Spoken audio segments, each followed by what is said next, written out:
Good evening, gentlemen. Welcome to Extra Time और Cricket Chronicles with Chandresh. बस और कुछ ही घंटे का बाद हम लोग देख सकेगा कि इंग्लैंड और इंडिया वापस में भिड़ते हैं।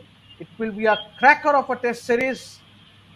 Lot has been expected on this series और इस विषय में चर्चा करने के लिए हमारे साथ जुड़ चुका है क्रिकेट क्रॉनिकल्स विद चंद्रेश का Chandresh Narayanan, who has been a very great journalist, cricket writer, author. He was a media manager of ICC, media manager of Delhi Daredevils, and I am also joined by Siddharth Lairi. For a change, Siddharth Lairi is joining us from Calcutta. He is no more in Dubai.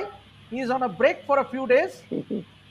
And he is associated with the Global Cricket Academy of Rajasthan Royals and also a support staff of Rajasthan Royals. Siddhartha, welcome to Calcutta and welcome to our show on Extra Time and Cricket Chronicles with Chandresh. तो आप इसे शुरू करते हैं हम।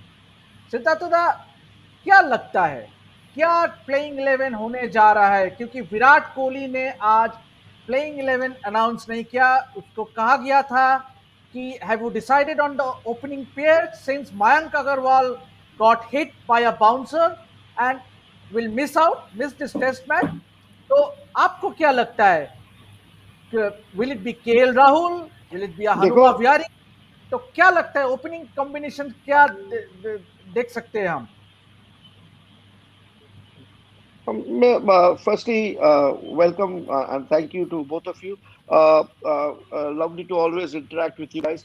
मुझे ये लगता है कि राहुल तो सर्टेनिटी है, वो खेलेगा ही।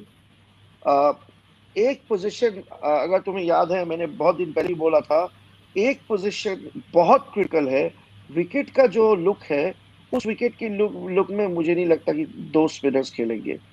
तो क्या वहां पर शार्दुल ठाकुर खेलता है या मोहम्मद सिराज खेलता है, ये क्वेश्चन है जो इंडियन टीम मैनेजमेंट को एड्रेस करना है। 4 पेसर्स तो खेलेंगे ही, तो मुझे नहीं लगता कि हनुमान विहारी का पोजीशन बन रहा है अभी, क्योंकि राहुल को ही खिलाएंगे वो लोग as an opening batsman. Pujara भी खेलेगा, विराट कोहली, फिर अजिंक्य रहाणे, ऋषभ पंत, अश्विन। इसके बाद वो तुम्हारा 8th स्पॉट में एक क्वेश्चन मार्क है कि whether they will go for out and out 4 fast bowlers or will they go for 3 fast bowlers और शार्दुल ठाकुर जो एक ऑलराउंडर का जगह ले सकता है। ये एक है, लेकिन इसमें एक चीज है कि वो देखेंगे कि सिराज कैसे बॉलिंग कर रहा है। वो काफी डिसेप्टिव है, but Shardul will be also very effective. Chandresh, Shardul का सवाल से जुड़ा है मेरा अगला सवाल, क्योंकि विराट को आज पूछा गया था, can Shardul Thakur be moulded in the likes of Hardik Pandya who tested a reasonable success? क्योंकि हमको पता है कि नॉटिंघम ने वो टेस्ट मैच जो हमने जीता था 2018 में, Hardik Pandya played a very key role. तो अभी हालांकि Hardik Pandya will not be available in England, so can Shardul Thakur be groomed into a all-rounder? So and Virat has accepted readily कि हाँ, he could be that multi-dimensional cricketer. तो आप क्या मानते हैं कि शार्दुल ठाकुर को खिलाना चाहिए प्लेइंग 11 में कल पहला टेस्ट मैच में? पहली बात, thanks a lot Devashish for calling सिद्धार्थोदा एंड माई सेल्फ। मैं आपके एक बात से मैं सहमत नहीं हूँ। आपने कहा वेलकम जेंटलमैन, आप भूल रहे हैं कि भारत के लिए मेडल सब लेडीज ही लेके आ रहे हैं ओलंपिक्स में, तो वो आपको बदलना चाहिए, पहली बात। और दूसरी बात, एक बात मैं सोच रहा था, जो सिद्धार्थोदा कह रहे थे, आई थिंक कहीं ना कहीं जो 6-7 टेस्ट मैच का भारत का थोड़ा एक था ना कि हम बहुत कॉन्फिडेंट है, हमें पता है हमारा 11 क्या है। ऑस्ट्रेलिया में भी हम 11 पहले ही अनाउंस कर देते पिछले साल। आई थिंक न्यूजीलैंड में तो नहीं हुआ था ना देवाशीष? नहीं, ये ऑस्ट्रेलिया में शुरू किया उन्होंने, और फिर अभी वर्ल्ड टेस्ट चैंपियनशिप फाइनल के पहले भी अनाउंस कर दिया। वहां पे तो 2 दिन 48 घंटे पहले अनाउंस कर दिया था world test championship final, then वो लेने के देने पड़ गए। आई थिंक दैट कहीं ना कहीं जैसे दादा ने कहा, Shardul is a very good choice, but I think हमें उस पे बोझ नहीं डालना चाहिए ऑलराउंडर और ये वो सब बोल के, फिर हमारे यहाँ पे शुरू हो जाएगा कपिल देव और ये सब बातें करना शुरू कर देंगे, जो हमने हार्दिक के साथ भी किया। हमें सिर्फ ये देखना है कि वो एक गेंदबाज है जो बैटिंग कर सकता है, बस। बिकॉज आपके पास ऐसा कोई नहीं है आपके लोअर डाउन द ऑर्डर जो बैटिंग कर सकता है। ये सीरीज मेरे हिसाब से डिसाइड होगा भारत के लोअर ऑर्डर के वजह से और इंग्लैंड के लोअर ऑर्डर की वजह से, कि भारत के गेंदबाज इंग्लैंड के लोअर ऑर्डर को कितने कम स्कोर में रोक पाते हैं, वरना ये सीरीज में मुझे नहीं लगता और कोई डिफरेंस है दोनों टीम में। तो I think that's why we have to be very careful with what we do. And talking about the opening order, do you see KL Rahul getting a chance? देखिए, टूर की शुरुआत हुई थी ये कह के कि केएल राहुल ओपनिंग नहीं, we are looking at him as a middle order batsman, but पहला टेस्ट मैच आते आते आपके 2 ओपनर्स चले गए, और जो खबर प्लान करवाई थी टीम मैनेजमेंट की तरफ से कि उनको अभिमन्यु ईश्वरन ठीक नहीं लगा, हमें कोई और चाहिए, हमें पृथ्वी शॉ चाहिए, आप पृथ्वी शॉ को भिजवा दीजिए, लोग तो देवदत्त पडिक्कल को भी भेज रहे थे वहां पे। तो आई थिंक दैट कहीं ना कहीं मुझे लग रहा है कि आप केएल राहुल को ही देखेंगे। ये देखना जरूरी है कि वो, जैसे दादा ने कहा कि do they play Hanuma Vihari और do they play regular bowler like a fourth fast bowler like Shardul Thakur who can bat as well. और आई थिंक दैट एक बात सर्टन है कि भारत 2 स्पिनर नहीं खेलेगा। जो गलती हमने वर्ल्ड टेस्ट चैंपियनशिप फाइनल में किया वो हम नहीं खेलेंगे। या तो हम अश्विन को खेलते हुए देखेंगे या हम जडेजा को खेलते हुए देखेंगे पूरे सीरीज में, दोनों एक साथ नहीं खेलेंगे पूरे सीरीज में, ये बात सर्टन है। या आपको सिर्फ ये डिसाइड करना है कि शार्दुल या हनुमा विहारी, या आप कह रहे हो कि हम रिस्क लेके ईश्वरन से ओपन कराएंगे और राहुल को मिडिल ऑर्डर में खिलाएंगे। बट जो स्टोरीज प्लान कराई थी उसमें वो बात मुझे नहीं लग रहा है कि उनको ईश्वरन में कोई कॉन्फिडेंस है।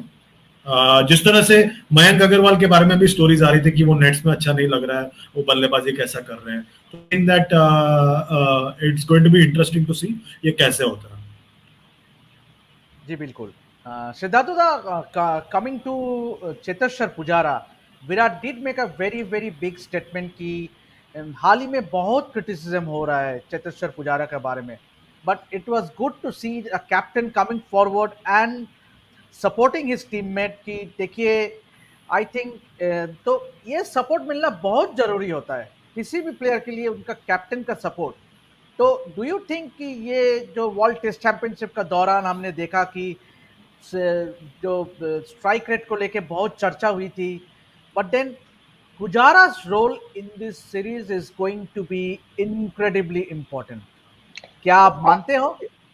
एकदम देवाशीष, तुम्हारा क्वेश्चन भी बहुत अच्छा है और 100% मानते हैं, क्योंकि एक तो है कि हमारे पास अचानक 2-3 इंजरी हो गए हैं, कोई भी प्लेयर इंग्लिश कंडीशन में आके रिप्लेस करना उतना आसान नहीं होता, you know, test match cricket. और ये एंडरसन है, ब्रॉड है, ये लोग जो पक्के बॉलर्स हैं उस कंडीशन के लिए, ठीक जिस तरह से हमारे स्पिनिंग ट्रैक्स में हमारे स्पिनर्स अच्छे डालते हैं, ये लोग भी वैसे ही डालते हैं। तो ये तुमको समझना है कि अभी पुजारा को छोड़कर कोई ऑप्शन है नहीं, और पुजारा को ही बैक करेंगे कि वो नंबर 3 में आ जाए। और मुझे लगता है कि ये ब्रेक के लिए, देखो वो वर्ल्ड क्लास प्लेयर है, और अगर उसने उसने भी अच्छी बारी खेल तो उसका कॉन्फिडेंस आ जाएगा। हाँ चंद्रेश, ऑब्वियसली इंग्लैंड ने भी साफ कर दिया कि उनका जो बैटिंग ऑर्डर था है वो इंडिया सीरीज में जो बैटिंग ऑर्डर था वही they have stick with the same batting order. तो उनका बैटिंग ऑर्डर के बारे में, हम बॉलिंग के बारे में आ रहे हैं, इंग्लैंड का बॉलिंग के बारे में, मगर पहले इंग्लैंड का बैटिंग ऑर्डर क्या कहना चाहेंगे? पहली बात तो मैं आपके वो पुजारा वाले सवाल पे बता दूं, ये थोड़ा मजाक है कि डाउट भी मिस्टर कोहली ने क्रिएट किया था और उसको सॉल्व भी, उसको बचाव में भी वही आ रहा है। हम और आपने तो बात नहीं शुरू किया था ना, हम तो सिर्फ रिएक्ट कर रहे थे जब कोहली ने टेस्ट मैच हारने के बाद, वर्ल्ड टेस्ट चैंपियनशिप हारने के बाद उन्होंने बिना नाम लिए उस सीनियर प्लेयर के स्ट्राइक रेट के बारे में बात किया। हम सबको पता था किसके बारे में बात कर रहे हैं। अब चूंकि आपके पास कोई ऑप्शन नहीं है तो आपको खिलाना पड़ रहा है, इसलिए आप उसके बचाव में उतर गए हैं। तो I think that they need to clear their mind. और ये पिछले 6-7 साल में जब से कोहली कप्तान है, पुजारा के साथ ऐसा काफी बार हुआ है कि जब उनको एक कंफ्यूजन में रखा गया है। तो ये हो गई पुजारा की बात। जहां तक इंग्लैंड की बात है, I think England it's very clear कि उनके जो कप्तान है he will be the key for their chances. But पिछले जो टेस्ट सीरीज में और इसमें एक बहुत बड़ी फर्क यह है कि जॉस बटलर आ चुके हैं, और जॉस बटलर का होना है उस लाइनअप में बहुत बड़ी बात है। 2018 में आप थे देवाशीष, वहां पे इंग्लैंड में आपने देखा ही था किस तरह से जॉस बटलर ने बल्लेबाजी की भारत के सामने। So I think he is going to be very key, and one other guy who is going to be very key with the bat and who is going to trouble India is Sam Curran. जो Sam करन है उसको पिछले बार हमने superstar बना दिया था। आज Chennai super Kings ने जो पैसे दिए हैं सैम करन को, उसमें भारतीय गेंदबाजों को भी उसका शेयर मिलना चाहिए, बिकॉज उन्होंने एक बहुत बड़ा रोल प्ले किया उनको एक सुपरस्टार बनाने में। और I think that more than the top order, it is their middle and lower order which is going to create problems for India. Talking about the England middle order, someone who the England team will be relying heavily because he also comes from Surrey. तो Ollie Pope कितना obviously दोनों team के लिए हम बोल रहे हैं, क्योंकि 2018 3 years have passed, both the teams will be a lot more experienced going into the test series. So compared to 2018, how do you see Ollie Pope emerging as a batsman और England का जो top order है, because they seems to be a lot more vulnerable, क्योंकि New Zealand ने दिखा दिया, क्योंकि the likes of Rory Burns या Sibley या Crawley, you can actually get inroads. Joe Root is the key player. Mentioned कि Josh Butler will be a very, very important wicket for India to get in this series. But talking about Ollie Pope, क्या आप मानते हो कि क्या आप देखते हो how do you see his role in this England setup? देखो, थोड़ा सा मैं अनबायस्ड होने की कोशिश कर रहा हूँ, क्योंकि ये उसके साथ मैंने इतना साल काम किया है as a coach. he was my student from age 9. So देखो, हमने डिस्कशन भी किया है उसके साथ. उसके कुछ जब तुम काउंटी क्रिकेट या रणजी ट्रॉफी क्रिकेट से निकल के इंटरनेशनल क्रिकेट में आते हो, वो जो ब्रिज है वो ऐसा स्टीप होता है. County cricket, Ranji trophy cricket में आप जितने भी रन बना लो, जब तक आप उस इंटरनेशनल सीन में नहीं आओगे तब तक प्लेयर जजमेंट होता नहीं. उनके कुछ छोटे छोटे खामियां हो रहे थे बैटिंग में. उनका बैट थोड़ा पीछे जा रहा था. ये सब उसने रिजॉल्व किया है. ऑली का एक बहुत ही दो क्वालिटी है. एक है वो बहुत बिजी प्लेयर है, वो रन बनाता है. उसका अगर आप उसको शॉट डालोगे या उसको मिडल लेग स्टंप में डालोगे, उसका रन बनेगा. वो बहुत स्मार्ट क्रिकेटर है. एक और चीज है कि वो उसको पता है कैसे रन बनाने. वो मारने से हेजिटेट नहीं करता. तो I think this is going to be a very important tour for Ollie. लेकिन it will not be easy for him. हमारे बॉलर्स के against it will not be easy for him, but it will be a very very good tour. Dom Sibley की भी बात मैं बता देता हूँ तुम दोनों को, कि उसमें भी वो एबिलिटी है थोड़ा पुजारा जैसा कि लंबा बैटिंग करे. तो थोड़ा test match oriented batting lineup है इंग्लैंड का. वो बर्न्स बोलो भाई ये बोलो, लेकिन मैं ऑप्टिमिस्टिक हूँ. हमारे बॉलर्स को बहुत जल्दी लेंथ को पकड़ना है. ये बहुत इंपॉर्टेंट होता है इंग्लिश विकेट में. इंग्लिश विकेट में तुमको हमारे जो बॉलर है वो कहते हैं आइदर टू फुल हो जाते हैं, नहीं तो थोड़ा एक्साइटेड हो जाते हैं ग्रीन विकेट देख के और थोड़ा शॉट डालते हैं. उससे कुछ नहीं होगा. तुमको वो uncomfortable slightly Fuller from the hard line डालना है, तब प्लेयर्स का डिफिकल्ट होता है. वो सामने जाओ पीछे जाओ, उसमें विकेट गिरता है. तो हमारे फास्ट बॉलर्स को लेंथ बहुत जल्दी पकड़ना पड़ेगा अगर इस टेस्ट मैच में हमें अच्छा करना है। जी बिल्कुल, इसी बात पे हम चंद्रेश के पास आना चाहते हैं कि लेंथ विल बी वेरी की फॉर द बॉलर्स, क्योंकि सक्सेस मिलने के लिए इंग्लैंड में। और अगर बात करें बॉलिंग के बारे में, तो इंग्लैंड के पास दो ऐसे बॉलर्स है, जेम्स एंडरसन और स्टुअर्ट ब्रॉड, जो who are the master in their craft, क्योंकि and how difficult will it be, or how do you see this challenge of the Indian batsman against these two senior pros? क्योंकि मुझे तो नहीं लगता है कि पूरा जो पांचों जो टेस्ट मैच का जो श्रृंखला है, पूरा 5 मैच ये दोनों एक साथ खेलेगा। आई think they would be rotated. तो इन दोनों का अलावा भी इंग्लैंड का जो बाकी जो तेज गेंदबाज है, मार्क वुड हो या ऑली रॉबिन्सन हो, तो how do look at the England bowling lineup? I think England को वो गलती नहीं करनी चाहिए कि वो स्पिनर ना खिलाए, बिकॉज जो उन्होंने न्यूजीलैंड के सामने किया था उनको वो नहीं करना चाहिए। और I think they should definitely play Jack Leach. और मेरे ख्याल से I am quite interested to see how ये दोनों करते हैं भारत के सामने, बिकॉज दोनों बहुत सीनियर गेंदबाज हैं। जैसे आपने कहा 1000 के ऊपर टेस्ट विकेट्स है वर्ल्ड क्रिकेट में, उनके अलावा सिर्फ आई थिंक कुछ हद तक अश्विन है और एक दो और गेंदबाज हैं। वो गेंदबाज उतने कम हो गए हैं जिनके पास टेस्ट विकेट्स बहुत ज्यादा, बिकॉज टेस्ट क्रिकेट बहुत कम होता है। तो ये दोनों गेंदबाजों के लिए भी बहुत बड़ी चुनौती है।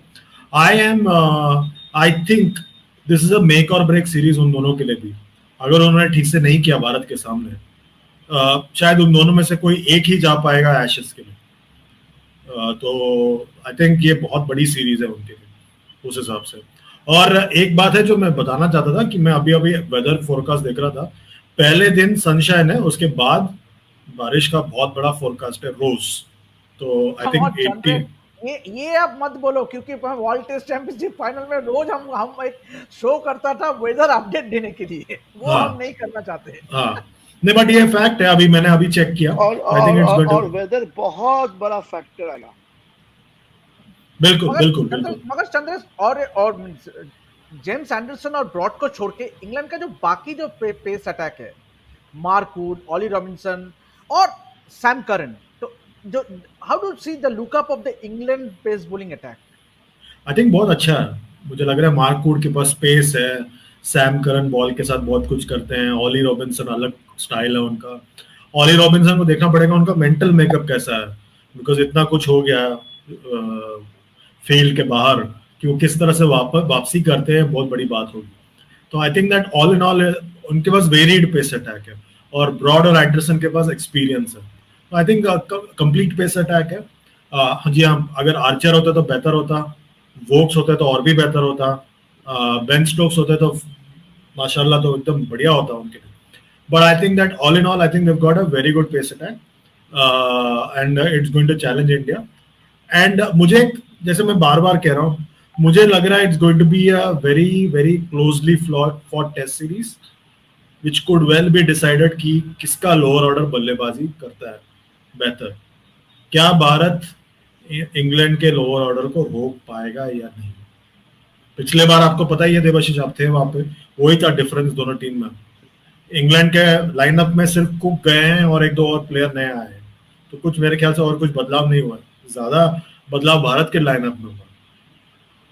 जी बिल्कुल Chandresh, obviously we Indians will very much remember कि सैम करन ने जो पहला टेस्ट मैच में जो पारी खेला था एजबास्टन में, that set the tone through out the series.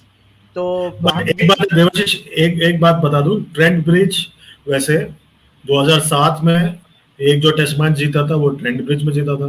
2011 में हमने अच्छी शुरुआत की थी, वापस हम टेल को नहीं आउट कर पाए, इसलिए वो हमारे हाथ से निकल गया। 2014 में हमने स्टुअर्ट ब्रिनी और बाकी लोगों की वजह से हमने वो टेस्ट मैच बताया था 2014 में, और 2018 में भी हमने वहां पर टेस्ट मैच जीता था। तो अगर अच्छा हमें करना है तो वेन्यू इससे बेहतर कुछ नहीं हो सकता, एटलीस्ट लुकिंग एट पिछले 15 साल में जो हुआ है। चलो, we are just about to complete end this broadcast. बस एक आखिरी सवाल, पहले सिद्धार्थदा, उसके बाद चंद्रेश, दोनों सिद्धार्थदा के पास पहले आना चाहता हूँ। क्या लगता है प्लेइंग 11 फॉर इंडिया? देखो मेरे को लगता है कि अ, Rahul, Rohit, Pujara, Kohli, Rahane, Rishabh, Ashwin, Ishant, Shami, Jasprit, and it will be a tight call between Shardul and Mohammed Siraj. एक ये चीज है। और मैं एक चीज और तुम लोग को दोनों को ऐड करना चाहता हूं। अगर हमको इंग्लैंड में जीतना है तो कुछ मोमेंट्स आते हैं टेस्ट मैच में, उसको जीतना है। मैं तुमको एग्जांपल से बताता हूं कि मान लो एक पार्टनरशिप बन रहा है। अब ये पार्टनरशिप 100 रन का बना, दो प्लेयर 50-50 करके आउट हो गए, हम नहीं जीत सकते उसको। वो क्योंकि इंग्लैंड में क्या होगा ना कि मान लो तुम्हारा 130 फॉर 2 है, इसका मतलब ये नहीं है कि तुम 500 रन चला दोगे, वो 200 भी ऑल आउट हो सकता है। तो ये मोमेंट्स जो है टेस्ट मैच में इंग्लैंड में, अगर हम मोमेंट्स नहीं जीतेंगे, इंपॉर्टेंट इंपॉर्टेंट मोमेंट्स, तो तुम देखना कि 4 दिन तक लगा कि अरे इंडिया बहुत अच्छा खेल रहा है, 5वें दिन जाके इंडिया हार गया। तो they have to win over those moments, and if they can do that, they have a fairly good chance, because जी, I think we have a very potent we are bowling running attack. Short, सिद्धार्थोदा। चंद्रेश के पास में आना चाहता हूँ। Chandresh, obviously in our entire discussion we missed one player, is that is Mohammad Siraj. He looked to be the inform bowler and उसने अच्छा किया in Australia. तो should we go in for a inform bowler in the likes of Mohammad Siraj? Young है, he can bowl fast, he can be that क्या कहते हैं ना वो X factor. तो should we go in for Mohammad Siraj ahead of an experienced Ishant Sharma? Debashish, आप बोल रहे हो कि जब से इंजरी से वापस आए हैं जसप्रीत बुमराह, वो भी कुछ इफेक्टिव नहीं है टेस्ट क्रिकेट में, और उन्होंने ज्यादा टेस्ट क्रिकेट खेला भी नहीं है। वर्ल्ड टेस्ट चैंपियनशिप फाइनल में लगा नहीं कि वो कभी विकेट लेने वाले हैं। तो I think that is a factor also. तो आई थिंक दैट आप सिर्फ ईशांत को ना देख के you have to even look at Bumrah. Maybe they may not take a risk with Bumrah in the first test match, depending on how he perform, maybe he may be dropped for the second test match or rested for the second test match. I go with Dada on the playing 11. Only thing that I would do is that पहले test match में ईशांत के जगह पे I would play Siraj and I would play Shardul as the fourth fast bowler, because वो आपको better balance देगा उस तरह से। अब पता नहीं आगे जाके टेस्ट सीरीज में क्या होता है, हनुमा विहारी को मौका मिलता है नहीं मिलता है, but I think that you need to put more responsibility on Ashwin, और शार्दुल को भी और थोड़ा रेस्पॉन्सिबिलिटी देना पड़ेगा बल्लेबाजी के साथ। हाँ, तो जैसे आपने सुना कि जो उभर के आया कि India will definitely would be better off going in with only one specialised spinner, either Ravichandran Ashwin और Ravindra Jadeja. And as far as fast bowling is concern, obviously दोनों का ही मानना है, चंद्रेश और सिद्धार्थोदा का, कि India would better of in playing Shardul Thakur, who can play his role as a batsman as well. He can get you with some good important runs. yeah. और एक बात पे शायद थोड़ा बहुत क्वेश्चन मार्क है whether to go in with a Ishant Sharma, because Mohammed Shami और जसप्रीत बुमराह तो शायद खेलेगा ही। तो on that note, gentlemen, we hope that whatever happens, India picks the right playing conditions, because that will be very crucial in deciding the fate of the series, the first test match rather. So on that note, thank you very much, gentlemen. Chandresh, thank you very much, and Siddharthoda, thank you very Thank much. you, Debashish. Thank you, Chandresh. Thanks a Whoever lot. is Thank you. watching this broadcast, please subscribe Cricket Chronicles with Chandresh, and also please subscribe Extra Time, and please do click on the notification bell to get all the notifications of the latest videos. Until then, we join tomorrow for a pre-match show. Until then, gentlemen, thank you and goodbye.